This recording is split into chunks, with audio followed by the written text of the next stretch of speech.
All right, we're live. Great. Well, good afternoon. I'm Carolyn Pemberton, Senior Program Manager with America Saves. Thank you for joining us today for this conversation, Natural Disasters Don't Wait, Plan and Save Today. Joining me in the conversation are Aaron Levy, Director of the Individual and Community Preparedness Division with FEMA, Angela Caban, Director of Military Saves, and Lila Quintiliani, the Senior Program Manager with Military Saves. So we'll spend the next 20 to 30 minutes chatting about how best you can prepare yourself and your family in advance of a natural disaster or other emergency. In the midst of a very active hurricane season, we hope to provide valuable insights and practical tips that you can use to prepare yourself and your family in the event of a natural disaster.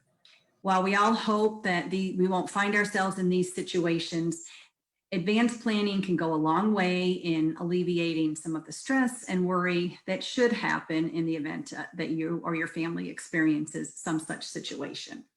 So with that, I'm going to turn it over to Angela, who will be our moderator today. Thank you, Carolyn. So good to have this conversation with everyone today. Good afternoon, everyone. And as Carolyn mentioned, I am Angela Caban, Director of Military Saves, and I'm going to be moderating this conversation today. As we are having this conversation, please feel free to drop any questions into the comment section of this video. And if by any chance you're catching this at a later time and we are no longer live, we invite you to submit your questions to save@americasaves.org. So we're just going to go ahead and get started right into the conversation. And the first question is for Carolyn. Could you tell us a little bit about what an emergency savings account is and how it is helpful? Sure, it's a great place to start. So an emergency savings account is basically a dedicated savings account with money that you have set aside to help you respond and be prepared in the event of a natural disaster or other such emergency. There is some peace of mind in knowing that you have some financial resources to fall back on in the event of that type of situation. And depending on the natural disaster, the extent of the damage or the event, you're going to be feeling stress, fear, sadness, anger, confusion. It could be a very chaotic situation. And knowing that you have some financial resources to fall back on to respond to the situation will really be a big help. And there will undoubtedly be expenses associated with your response to a natural disaster. And cash savings can help you deal with those types of expenses. It could be anything from having money to pay for travel out of town or staying in a hotel if you have to evacuate your home. It can be cash to pay the insurance deductible on your home or auto insurance if one or both of them are damaged. It can help you replace food that may be spoiled if your home lost power. If medications were lost because your home was damaged, it can help replace those. So there's just a lot of instances where having that cash savings set aside in advance can help you with that initial response and then even some of the financial costs that may come down the line. So I think this is a good opportunity, given your explanation of an emergency savings account. What are some strategies, the best strategies in which you can set an emergency savings account up? Sure. So if you don't, I guess a good place to start is, if you don't already have a dedicated savings account, is to go to a bank or credit union that you already do business with and open up an account. It's an idea of having a dedicated account for a dedicated purpose, kind of the savings bucket concept. You have one bucket here, one account here for this purpose, another one here for this purpose. If you don't want to go to a bank or credit union that you already have a relationship with, you can certainly go to another one. There's lots of options out there, and America Saves actually has a resource with information on how to find a safe and appropriate and affordable savings account. And I think we can pop that link into the comment section. So again, it's just having that dedicated money, and the good place to start is to save between $500 and $1,000 into that account. It's a nice number to shoot for as that initial goal. Once you reach that, you can then just keep adding to it and have a larger bucket of savings that you can fall back on in those instances. The easiest way to save is to save automatically. And that simply means putting a system into place so that the savings contributions happens on a regular interval. It's the whole idea of set it and forget it. Once you've put the system into place, you don't have to do anything else to make that savings contribution occur. And over time, we suggest, start with small contributions to get in the habit, get used to it, help you build up that account. $50 a month in a year comes up to $600. And in 5 years, it comes up to $3,000 plus any interest that you might earn on that. So it doesn't have to be a huge amount to get you started. And the 3 easiest ways to save automatically. The first one is to save through your paycheck in a concept that we call split deposit. So you instruct your employer, your paycheck is deposited into your checking or transaction account, and you instruct your employer to take a portion of that and directly deposit it into your emergency savings account. So it happens at the same time. Once you tell your employer to do it, it happens every time you get paid, and that's hence the term split deposit.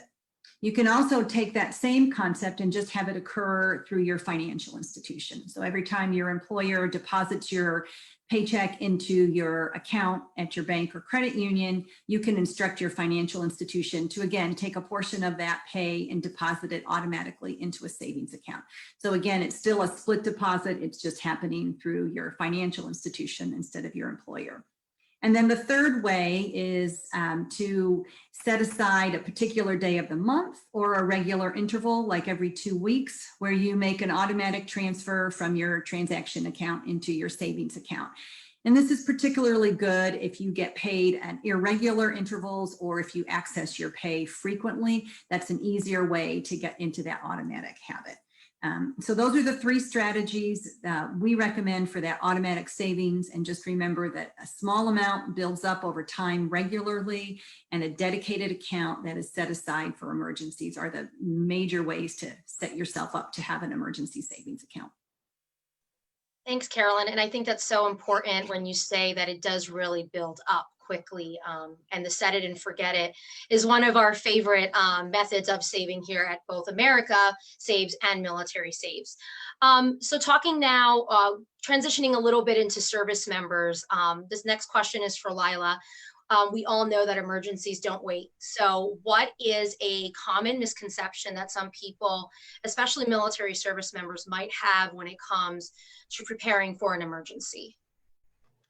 Well, I think one big misconception that military service members, and actually probably most renters, have is that they don't need insurance. You might figure if you don't have a house, then you don't need homeowners insurance. In actuality, a lot of things that we imagine are protected by, like our auto insurance, are actually protected by our homeowners insurance. Like if you have your laptop sitting in your car and something happens to it, it's actually your homeowners or your renter's insurance that covers that. And what I see, especially with military service members, is they kind of erroneously believe that if they're living in housing, like military housing, then they don't need any kind of coverage at all, but they still do. And you can get that. I'm sure Erin will be able to speak to this quite eloquently, but most renters insurance products are very affordable, and they also include a flood component, which is absolutely critical to any kind of emergency response. You want to speak to it a little bit, Erin? Yeah, hey everybody. First of all, Carolyn, Angela, Lila, so great to join you today. First thing I want to say is, like many of you, I'm working from home. So there is a giant lawnmower outside my window, and my 8-year-old could make an appearance at any minute despite the giant sign on the door that says Dad is working. So with those thoughts in mind, if there is one thing I could leave you, all of you, with today, is go to floodsmart.gov and please buy flood insurance. I cannot stress this enough. Let me give you a couple of factors about this. This is America's #1 natural disaster. It happens in every single state. Newsflash, if it rains where you live, your home can flood. Just 1 inch of water can cost $25,000 in damage. Most homeowners insurance doesn't cover flood, as Lila just said. And many floods aren't even presidentially declared disasters. So it could be a flood, which is obviously devastating to you, your loved one, or your community. But because of the macro level amount of damage that it causes, the state will not ask for a federal disaster declaration. So other types of FEMA assistance are not available. Again, as Lila said, so I'm going to drive it home, most homeowners policies do not cover flooding. And all areas are susceptible to flooding to varying degrees. And you can buy NFIP insurance in any participating community across the United States. Again, there's so much great info on floodsmart.gov.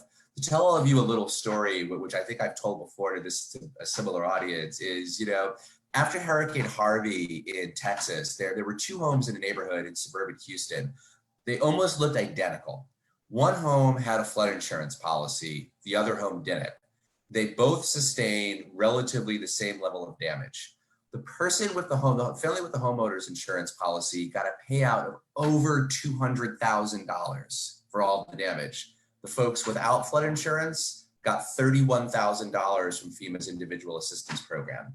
So my dad's the one with the PhD in math. I struggled with it in high school, but I think we can all agree that 200 plus is better than 31,000. And most of all, it took a minor investment to pay those deductibles. So again, I'm happy to talk about some of our other programs as we go through our discussion today, but I can leave you with one thing, especially for military families. I have a colleague of mine who works on my team. She's a military spouse. She's also a former service member. And what she says is a lot of folks think, even if they might be renting near a military base or even living on base, your beloved belongings that are inside your home are probably not protected by your home insurance policy if it floods. So it's even for renters, it's so important to get flood insurance. So again, floodsmart.gov, it'll take you less than 30 seconds. I literally just tried it before this discussion to find a certified flood insurance agent in your area. Most definitely check it out. Thanks, Angela. Yeah, and I went ahead and I put that link in the comment section, so that way they can click on it and check it out. I know I will after this live, just to make sure. So Aaron, you had mentioned about military families, and I think,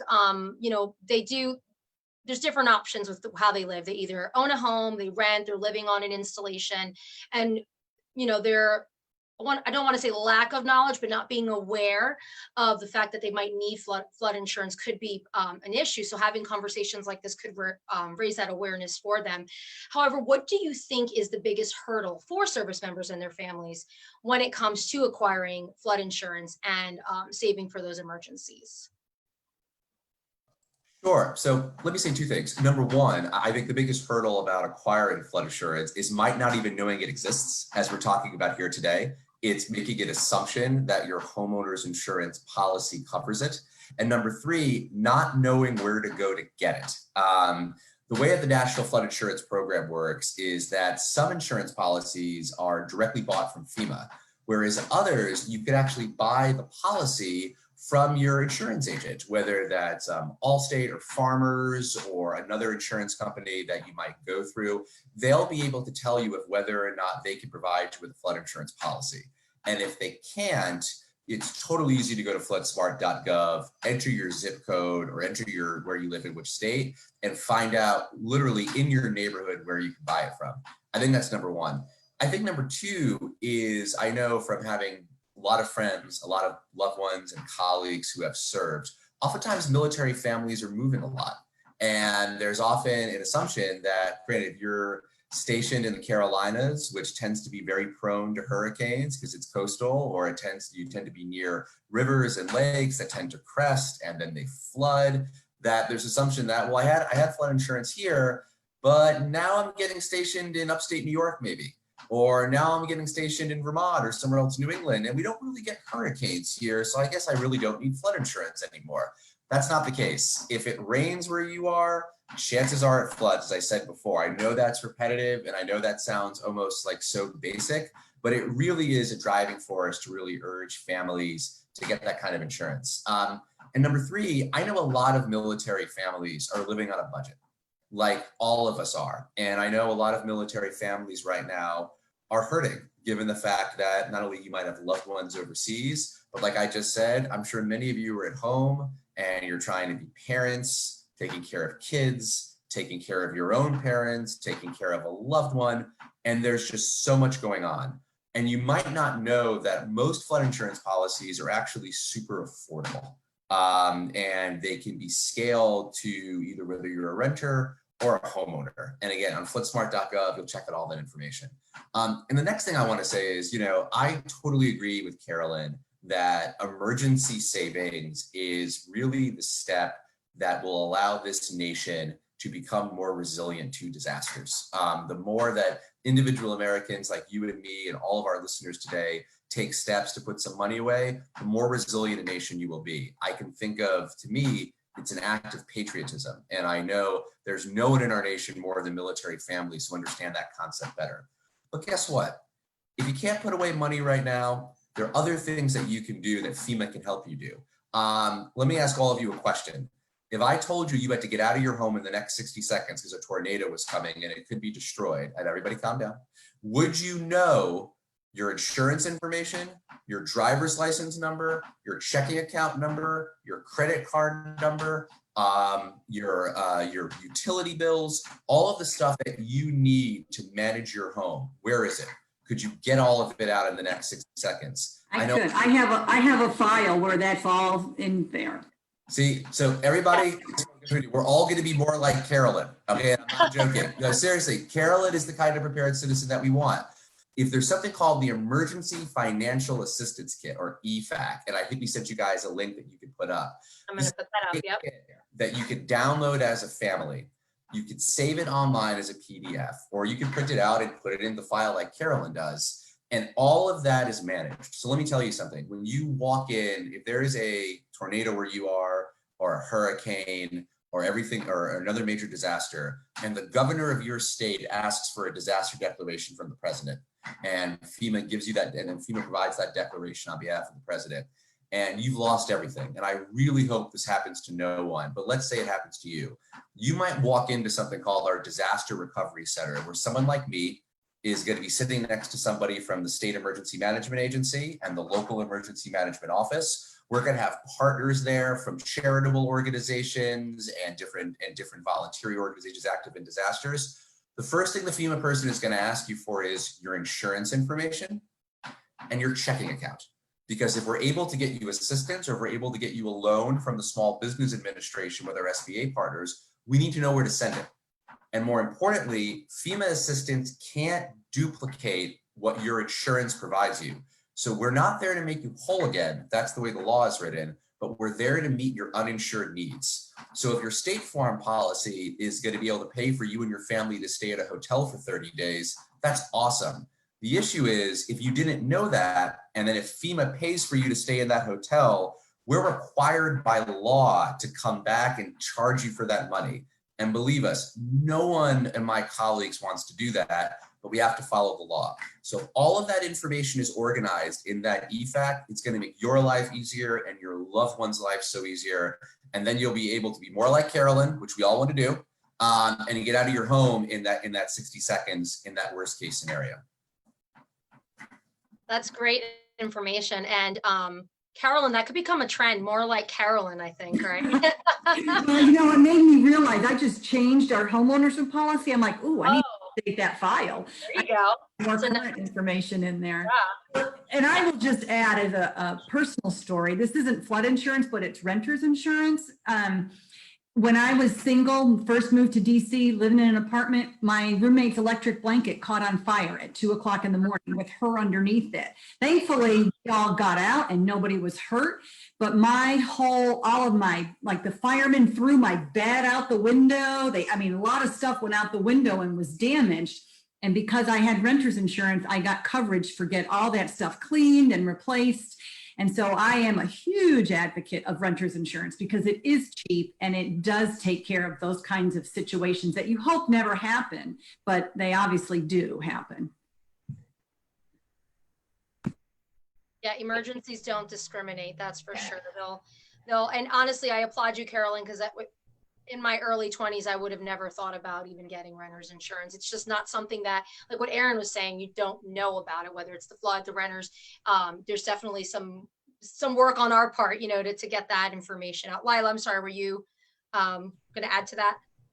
Well, I was going to add to the binder thing because I actually brought a visual aid, because most military families, you usually have what you call a PCS binder, a permanent change of station binder, because we move all the time. Like we moved last year, we'll move again in a couple of years. So you already have you want to have all your paperwork together, your orders, your lease, your car paperwork. So it's pretty easy if you're already, you know, have all that together to just put everything else together. And I brought my, see, I have mine in an old zippered binder that belonged to my daughter. And I have all the, you know, I don't know if you can see this, personal info and financial info. And I have it all in little protector sheets, and I have everything in there. I have the car VIN numbers. I have, you know, the policy numbers, account numbers, all of that kind of stuff, all in one place. So this is like, you know, I always tell my kids, and they kind of think it's morbid, but I'm like, no, if something happens like, you know, an earthquake or, you know, a tornado or whatever, this is the thing to take. Grab that and run. Yes. Okay, you got me beat, Lila. That's way better than mine. I have to work to get up to your standard. Hey, And she has Angela, it color-coded. you mind if I jump in for a quick second? Yes, Aaron, please. So Angela, just leaving the families to think about, one of the things that the division that I get to lead does a lot of is youth preparedness. We have programs all throughout the country and various tools that help youth prepare for disasters. And what we found, what we think, and we're hoping to prove over the next year, is if those of you who have tweens at home, and I think everybody now has children at home a lot more than we're used to, especially tweens or young teens, we have a theory that if you get them involved in family preparedness, that actually helps to move mom and dad to take action, or aunts and uncles. So a good thing to do is make this a fun activity for your kids. We have some great resources on ready.gov/youth and elsewhere for the kids to get involved, whether it's coloring books, card games, all sorts of material that we can provide. If you can't find it, find me and we'll get you the stuff. But I think to Lila's point, that is such a cool binder. If it was a trapper keeper, I would have given her extra points, but we'll take the 5-star thing. I still get to 99.9. But joking aside, if you could get your kids involved at home, of going around and gathering that material and make them part of the process. You know, we're in the business here and the team that I serve on of changing behavior. That's what this discussion right now is about right now. When you hang up, we're trying to get you guys to go out and change behavior and take a step to make yourself more prepared. So if you get the whole family involved, and you make those young men and women who you live with, who like me today might be driving you all bonkers, but at the end of the day, they're the kids and you love them, get them involved in this process and you'll turn them into good stewards of resilience in the future. I just did it with my kid a week ago, and now she knows where we meet up in case something happens to the house. She knows who to call in case she can't find mom or dad. And she now also knows where our printout of our EFAC is in the house in case she has to grab it. There was candy and chocolate involved to get her to use my policy, but I don't, as a member of the US government, I don't endorse that, but I leave that to all of the parents. That is really great information. I'll have to definitely talk with my 14-year-old about that. I'm not sure he's that prepared, which is kind of scary.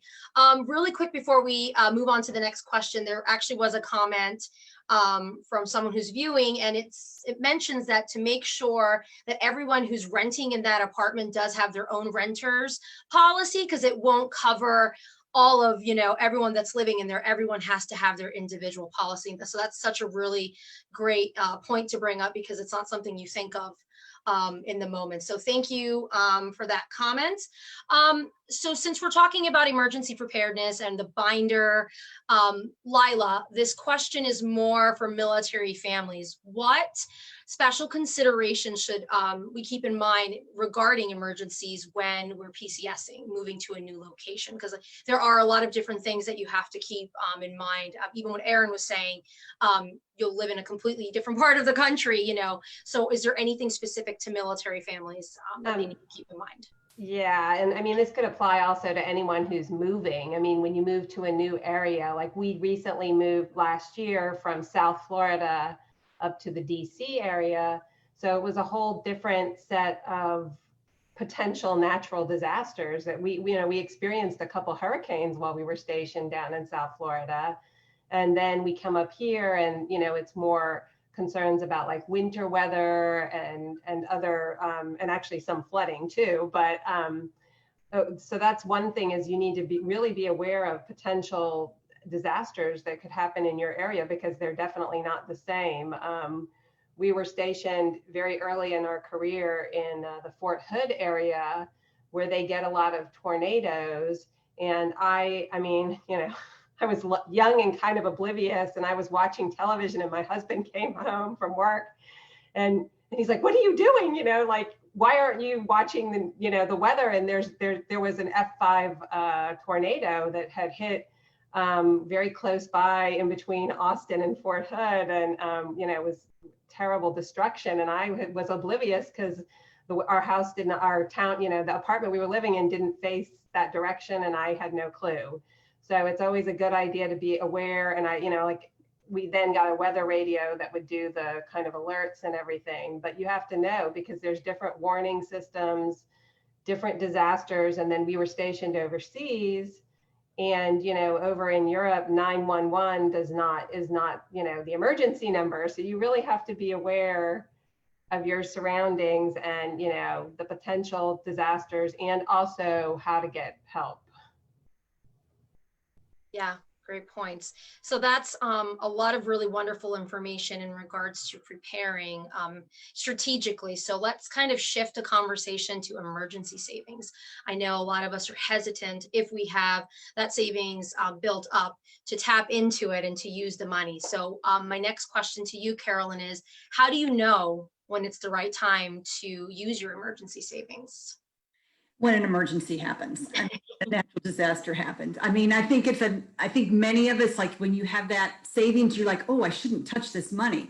But if you have money set aside in a dedicated account for emergencies, then that is absolutely what it is there for. And when an emergency or natural disaster happens, there should be no hesitation on your part to tap into those resources. That is exactly what they are there for.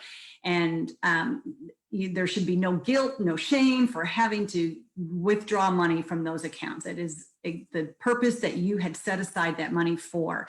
And the whole concept of saving automatically will help you rebuild that account. So as soon as you make a withdrawal, if you're saving every time you get paid, the next time you get a paycheck, you're going to rebuild part of that money that you've just taken out. So savings is a cycle. Savings is there to be used for the intended purpose that you have designated it for.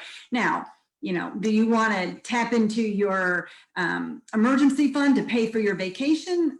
Maybe not, but when an emergency happens, tapping into your emergency savings account is exactly the right thing to do.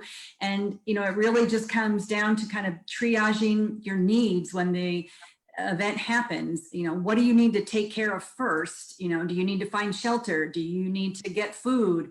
Do you need to pay that deductible right away to start to get, money reimbursed for whatever damage your property has sustained? So you need to take a temperature of what has happened, what's the extent of the disaster and the damage, and what response is needed on your part in order to start the recovery process.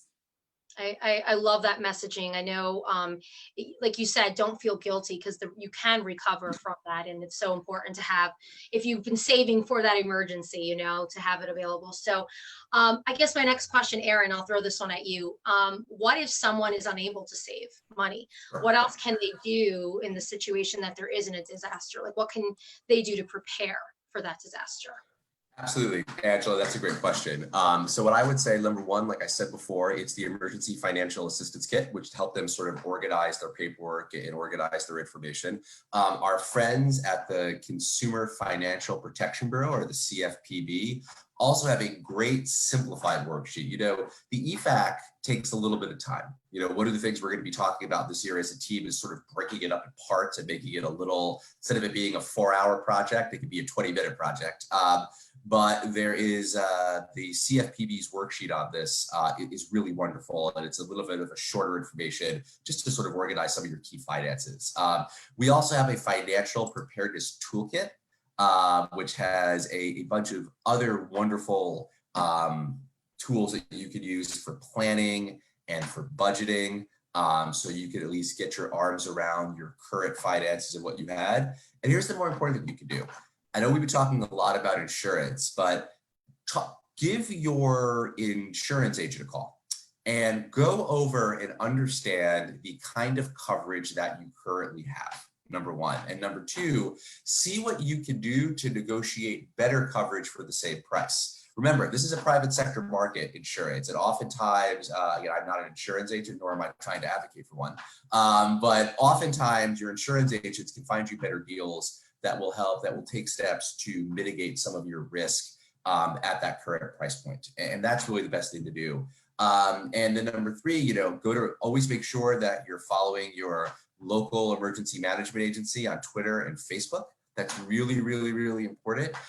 Make sure you're always following your local news agencies on Twitter or Facebook, or how else you get your information. And go to www.ready.gov, which has a whole breadth and depth of actions that families can take for a wide range of hazards. So even if you can't save money, just knowing what to do when a tornado is in your area, knowing what to do if there's an avalanche, knowing what to do if there's a flood, because some of those, we call them protective actions that you have to take, are different depending on the scenario. Believe me, you might want to be in the inner room of your home during a tornado or an earthquake, but you probably don't want to be there when it's flooding.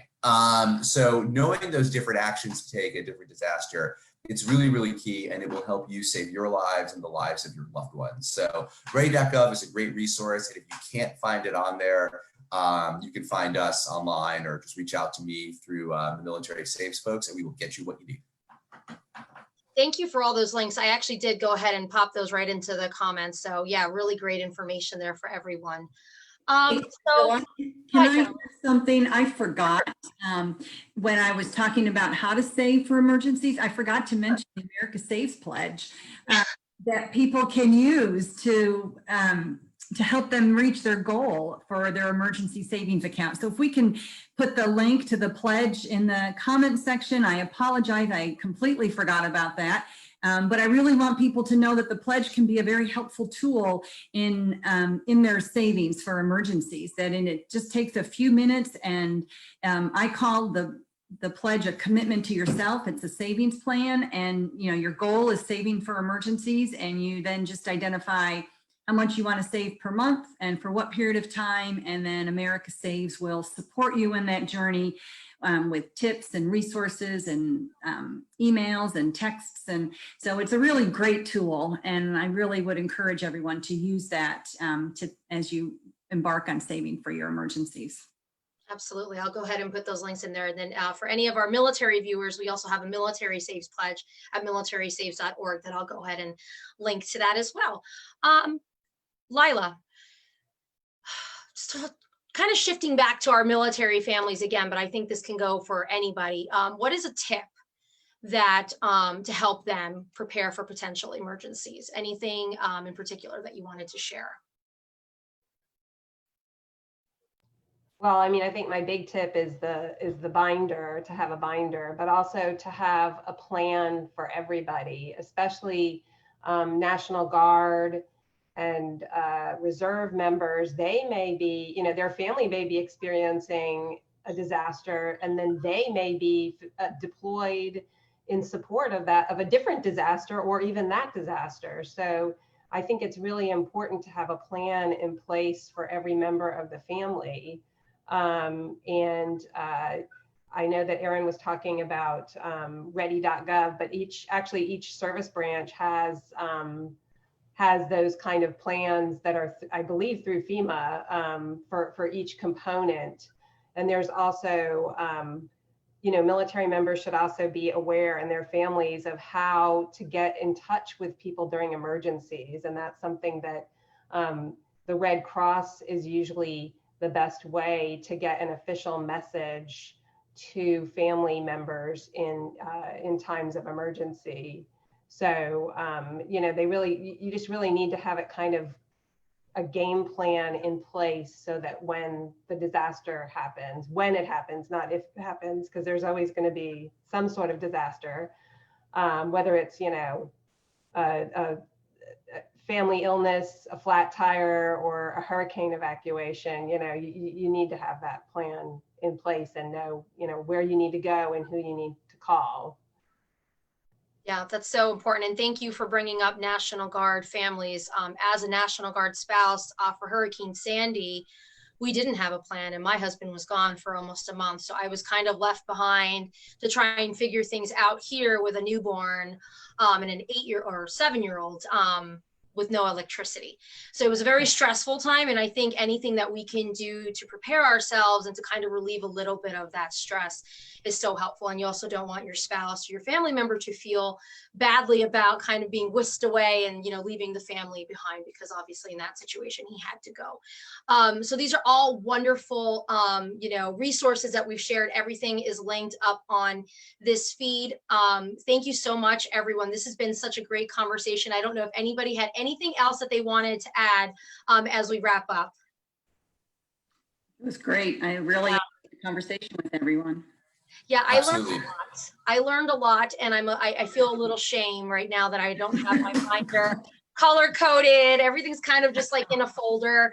So I'm definitely going to have to revisit that later on. But thank you to everyone for tuning into today's conversation. I know that this is a lot of information, but it's hopefully something that could help you get better prepared for that emergency that will unfortunately come. Just a couple of mentions before we close out. We will be sure to get this video up on the America Saves and the Military Saves YouTube channel. That way, anyone who was not able to watch the live stream can do so at a later time. If there were any questions or anything that you think of later on that we did not get to today, please shoot us an email either at save@americasaves.org, or for our military audience, you can send that to info@militarysaves.org, and we'll be more than happy to get those answered for you. And just a little reminder to check out americasaves.org and militarysaves.org to take the savings pledge in order to receive helpful tips, reminders, and an accountability check-in, which I'm sure we all need for us to stay on track with our savings goal, whatever that might be. So thank you all again for watching, and please stay safe.